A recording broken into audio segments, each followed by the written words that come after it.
जय श्री हरि, जय श्री राम, जय बजरंग। बांधवों, बालकांड के दोहा 78 के बाद मैं वाचन प्रारंभ कर रहा हूँ। कृपया श्रवण करें। दच सुतन उपदेश न जाई, तिन फिरी भवनु न देखाई। चित्रकेतु कर घरून घाला, कनक कशीपु कर पुनि असहाला। उन्होंने जाकर दक्ष के पुत्रों को उपदेश दिया था, जिससे उन्होंने फिर लौटकर घर का मुंह भी नहीं देखा। चित्रकेतु के घर को नारद जी ने ही चौपट किया। फिर यही हाल हिरण्यकशिपु का भी हुआ।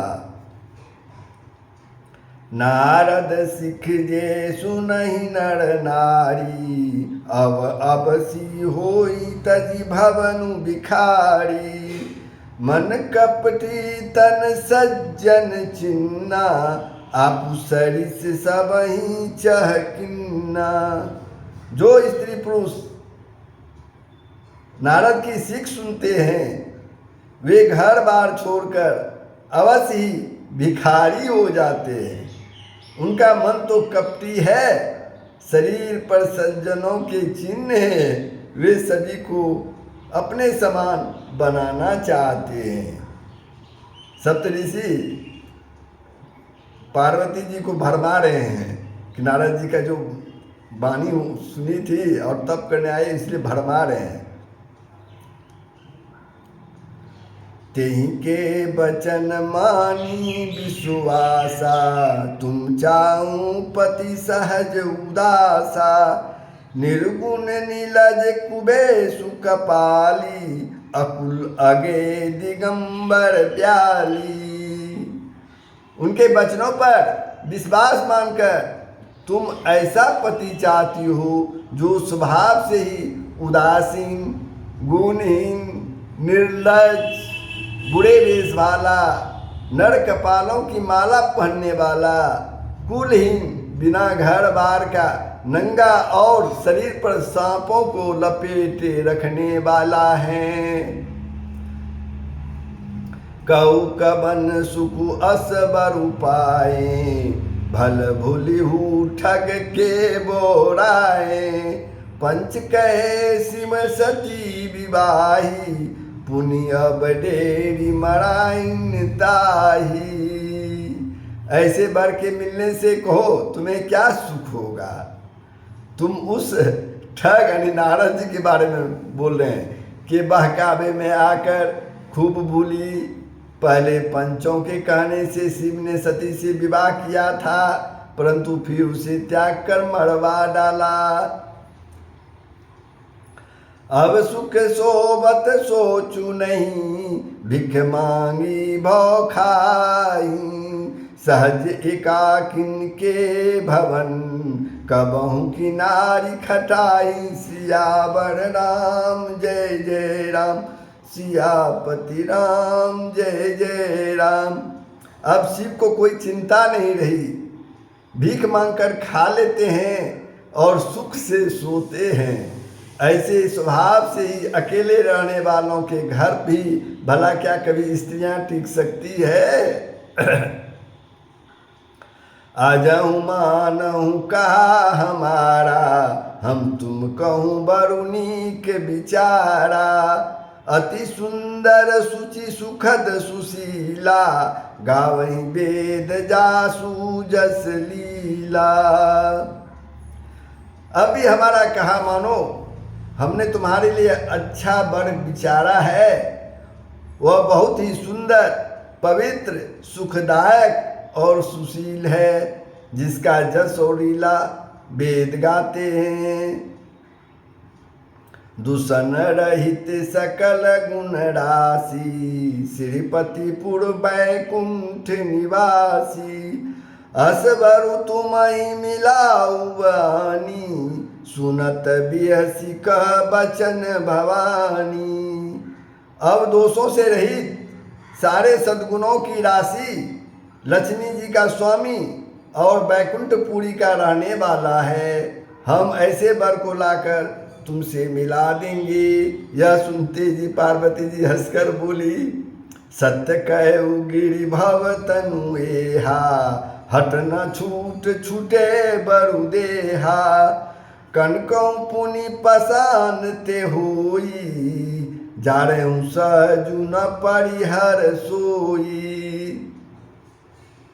आपने यह सत्य ही कहा कि मेरा यह शरीर पर्वत से उत्पन्न हुआ है, इसलिए हट नहीं छूटेगा। शरीर भले ही छूट जाए, सोना भी पत्थर से ही उत्पन्न होता है, सो वह जलाए जाने पर ही अपने स्वभाव को नहीं छोड़ता है।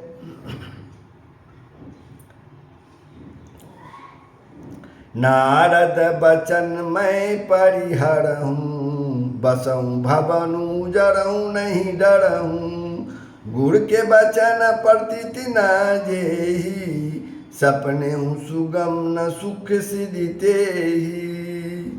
अतः मैं नारद जी के वचनों को नहीं छोड़ूंगी, चाहे घर बसे या उजड़े, इससे मैं नहीं डरती।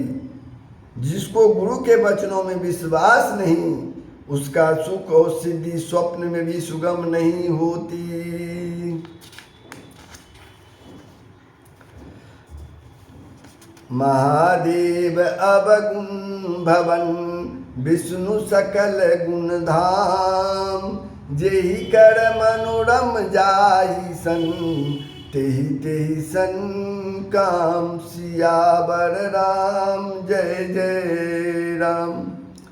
माना कि महादेव जी अवगुणों के भवन हैं और विष्णु समक्ष सद्गुणों के धाम हैं, पर जिसका मन जिसमें रम गया, उसको तो उसी से काम है।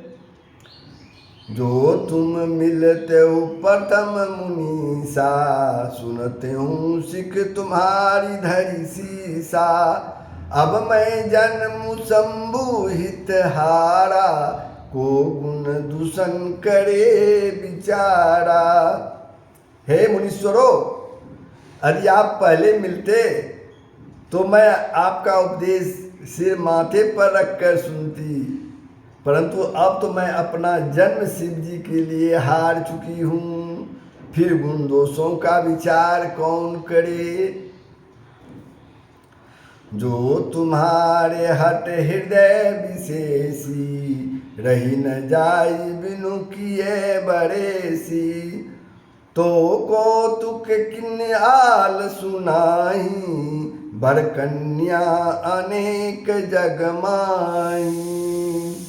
यदि आपके हृदय में बहुत ही हठ है और विवाह की बातचीत किए बिना आपसे रहा ही नहीं जाता, तो मैं संसार में बर कन्या बहुत हैं, खिलवाड़ करने वाले को आलस तो होता नहीं है। जन्म कोटि लगी रगड़ हमारी, बड़ों शंभु न तड़ऊँ कुमारी। तजौन नारद कर उपदेशु, आपु कहीं संत बार महेशु। मेरा तो करोड़ जन्मों तक यही हट रहेगा कि या तो शिव जी को वरूंगी, नहीं तो कुमारी ही रह लूंगी। स्वयं शिव जी 100 बार कहे तो भी नारद जी के उपदेश को मैं नहीं छोड़ने वाली। मैं पापड़ऊँ कई जगदम्मा, तुम गिरी गवनऊ भयऊ विलम्बा। देखि प्रेम बोले मुनि ज्ञानी, जय जय जगदम्बिके भवानी। जगत जननी पार्वती जी ने फिर कहा कि मैं आपके पैरों में पड़ती हूँ, आप अपने घर जाइए, बहुत देर हो गई। शिव जी में पार्वती जी का ऐसा प्रेम देखकर ज्ञानी मुनि बोले, हे जगत जननी, हे भवानी, आपकी जय हो, आपकी जय हो। तुम माया भगवान शिव, सकल जगत पितु मातु। नाई चरण सिर मुनि चले, पुनि पुनि हर सत गातु। सियावर राम जय जय राम, सियापति राम जय जय राम। आप माया हैं और शिव जी भगवान हैं। आप दोनों समस्त जगत के माता पिता हैं। मुनि पार्वती जी के चरणों में सिर नवाकर चल दिए। उनके शरीर बार बार पुलकित हो रहे थे खुशी से। जाय मुनिन हिमवंत पठाए, करि बिनती गिर जहि गिरी लाए। बौरी सप्त ऋषि शिव पै जाई, कथा उमा के सकल सुनाई। मुनियों ने जाकर हिमवान को पार्वती जी के पास भेजा और वे विनती करके उनको घर ले आए। फिर सप्तऋषियों ने शिव जी के पास जाकर उनको पार्वती जी की सारी कथा सुनाई। भय मगन शिव सुनत सनेहा, हर्षि सप्तऋषि गवने गेहा। मनुथिर करि जप शंभु सुजाना, लगे करन रघुनायक ध्याना। पार्वती जी का प्रेम सुनते ही शिव जी आनंद मग्न हो गए। सप्तऋषि प्रसन्न होकर अपने घर ब्रह्मलोक को चले गए। तब सुजान शिव जी मन को स्थिर करके श्री रघुनाथ जी का ध्यान करने लगे। तारकु असुर भयो तेहि काला, भुज प्रताप बल तेज विशाला। तेहि सब लोक लोकपति जीते, भय देव सुख संपत्ति रीते। उसी समय तारक नाम का असुर हुआ, जिसकी भुजाओं का बल प्रताप और तेज बहुत बड़ा था।